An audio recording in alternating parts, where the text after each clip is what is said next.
The town of Willow Creek was a place where fortunes rose like the sun and fell like the storm, where cattle barons rode high on wealth and poor folk were left to scrape through the dust.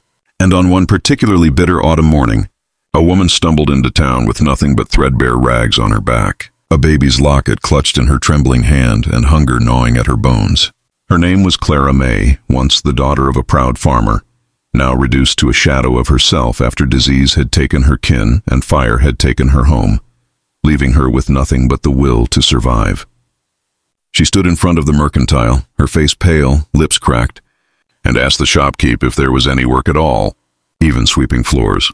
But he waved her off with a look of disdain, muttering about beggars and rags.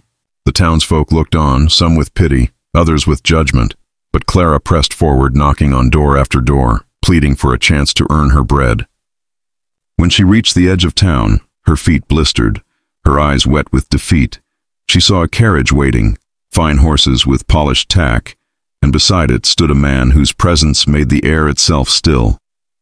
He was tall, broad-shouldered, dressed not in gaudy wealth but in clean, simple clothes of a man who had earned his fortune with sweat and grit.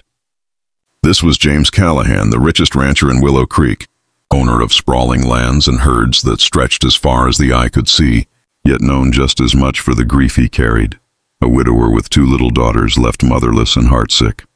Clara bowed her head and begged for work, any work at all, washing, cooking, tending stables, her voice breaking with desperation. James studied her, not with pity but with a deep searching, and then, in a voice rough as gravel yet steady with purpose, he asked the question that silenced even the wind. "Will you be the mother my girls need?" Clara thought she had misheard, thought perhaps grief had driven the rancher mad.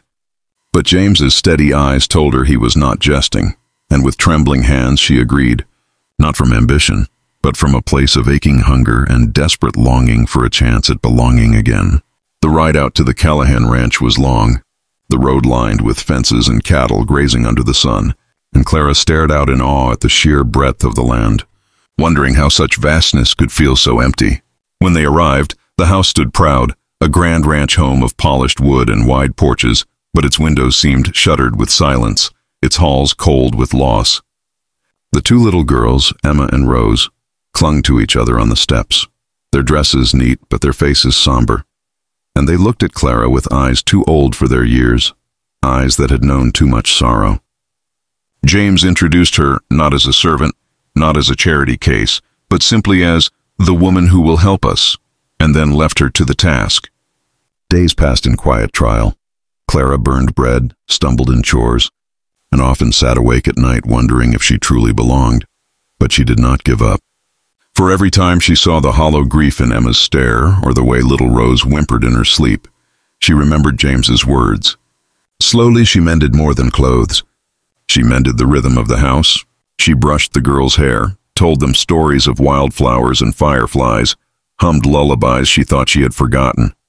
The girls began to follow her in the kitchen, timid at first, then with growing trust, their laughter returning in small sparks like rain after a drought. James, though often silent, noticed. He noticed the way Clara bent to tie Rose's shoes with gentleness, the way she spoke to Emma as if her questions mattered, the way the house felt warmer, though the walls had not changed. Yet Clara carried doubt like a weight on her back, afraid that her rags would always betray her, afraid that one day James would see her not as a mother for his children, but as a beggar he had taken in. The ranching life knew no mercy.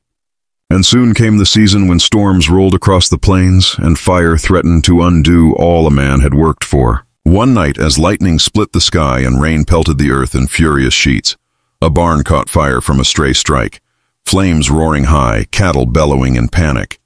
The ranch hands rushed to battle it, buckets passing in frantic rhythm. But Clara, hearing the screams of the girls from the house, ran barefoot through the mud to reach them. She scooped little Rose into her arms, shielding her from the smoke, and held Emma's hand tight as they fled through the dark. In that moment of terror, Clara's strength shone brighter than the flames, her voice steady, her body unyielding. James, fighting alongside his men, saw through the smoke the sight of Clara guiding his daughters to safety, her hair soaked, her arms trembling, but her spirit fierce. And in that instant, he knew she was not merely filling a role, she was becoming the very heart of his home. The storm passed, the barn lost, but the family safe. And that night James found Clara in the girls' room, sitting by their bed until they slept. Her eyes heavy, but her hand gently stroking Emma's hair.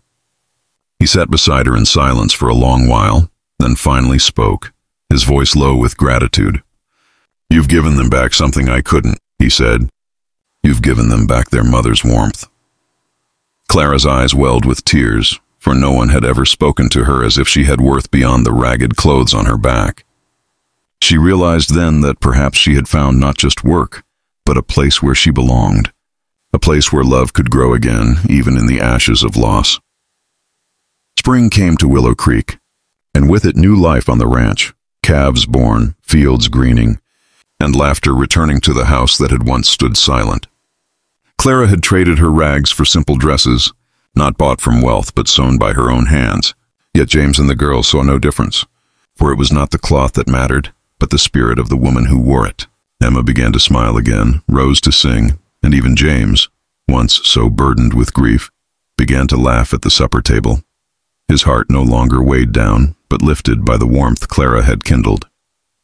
The townsfolk whispered, some in gossip, some in wonder, about the beggar woman who now walked with the richest rancher and his girls. But Clara no longer bowed her head. She walked with quiet dignity, her worth no longer defined by rags but by love. One evening, as the sun sank gold over the prairie and the girls played on the porch, James stood beside Clara and asked the question that sealed their fates. "Will you be more than their mother? Will you be my wife?" Tears blurred her vision, and she whispered yes, not because of riches, not because of need, but because she had found a family, and they had found in her the missing piece of their broken hearts. Together, they built a new story, one not of rags and loss, but of love, healing, and the kind of wealth that could never be counted in cattle or land. And so the tale of Clara May, the woman who begged for work in rags, became a story told across Willow Creek as proof that sometimes the poorest souls carry the richest gifts, and sometimes the strongest families are born not of blood, but of choice. If this story of Clara and the Callahans touched your heart, if it reminded you that true wealth is not in gold but in love, family, and second chances, then don't let this be the last tale you hear. Subscribe to our channel for more powerful Wild West stories that stir the soul and light the spirit. Hit that bell icon, because the next story might just be the one that carries you through the dust.